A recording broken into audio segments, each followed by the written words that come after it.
दोस्तों आज हम बात कर रहे हैं एक ऐसे आकार में भले ही छोटा हो लेकिन संस्कृति, प्रकृति और अध्यात्म में बहुत बड़ा है। ये देश है नेपाल। नेपाल भारत बसा एक लैंडलॉक देश है। इसकी सीमाएं उत्तर में तिब्बत और बाकी 3 और भारत से लगती है। लेकिन इस छोटे से भूभाग में प्रकृति का एक ऐसा खजाना छुपा है जो पूरी दुनिया को आकर्षित करता है। नेपाल को हिमालयों की भूमि कहा जाता है क्योंकि विश्व की सबसे ऊंची पर्वत श्रृंखला हिमालय यहीं से होकर गुजरती है और सबसे ऊंचा पर्वत यानी माउंट एवरेस्ट भी इसी जगह पर है जो 8,848 मीटर ऊंचा है, वो भी नेपाल की धरती पर ही है। यहाँ कुल 8 पर्वत ऐसे हैं जो दुनिया के 10 सबसे ऊंचे पहाड़ों में गिने जाते हैं। शेरपा, याक, हिमनद, ग्लेशियर, हर मोड़ पर पहाड़ों की कहानियां बसी हुई हैं। नेपाल की राजधानी है काठमांडू जो देश की सबसे बड़ी आबादी वाला शहर है। यहाँ के पुराने मंदिर, स्तूप और दरबार स्क्वायर जैसे ऐतिहासिक स्थल नेपाल की सांस्कृतिक विरासत की झलक देते हैं। अब बात करें नेपाल की जनसंख्या की तो करीब 3 करोड़ लोग इस देश में रहते हैं।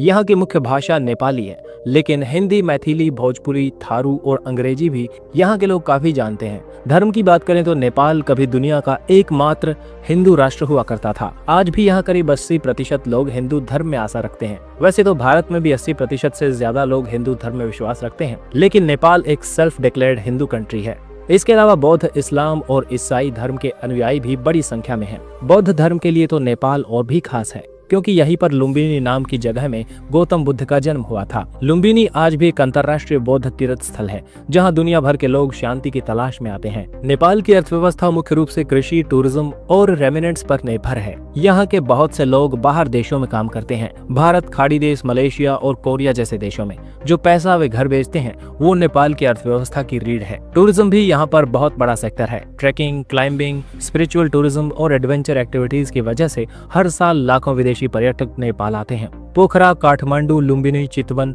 हर जगह की अपनी एक अनोखी पहचान है। नेपाल की संस्कृति बेहद ही विविधतापूर्ण है। यहाँ 100 से भी ज्यादा जातीय समूह हैं, जैसे गुरुंग, मगर, थारू, नेवार, राय और शेरपा। हर समुदाय की अपनी बोली, पहनावा, त्योहार और परंपराएं हैं जो मिलकर नेपाल को रंग बिरंगी संस्कृति का देश बनाते हैं।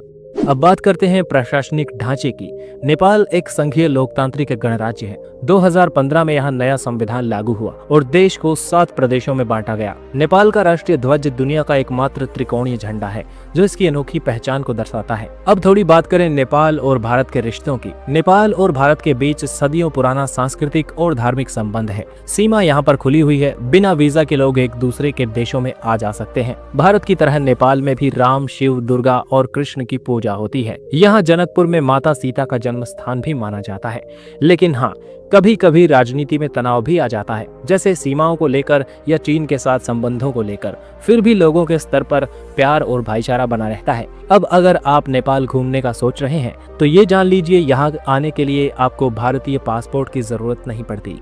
बस एक वैध आईडी कार्ड लेकर आप बस या ट्रेन या फ्लाइट से नेपाल पहुंच सकते हैं। आप काठमांडू के मंदिर देख सकते हैं, पोखरा की झीलों में नाव चला सकते हैं, लुम्बिनी की शांति महसूस कर सकते हैं या फिर चितवन के जंगलों में राइनो देख सकते हैं। नेपाल एक ऐसी जगह है जहां प्रकृति बोलती है, जहां संस्कृति सांस लेती है और जहां आत्मा को सुकून मिलता है। तो अगली बार छुट्टी का मन बने, भीड़ भाड़ से दूर जाना चाहें तो नेपाल जरूर आइए। यहाँ पहाड़ों के बीच आप खुद से मुलाकात करेंगे।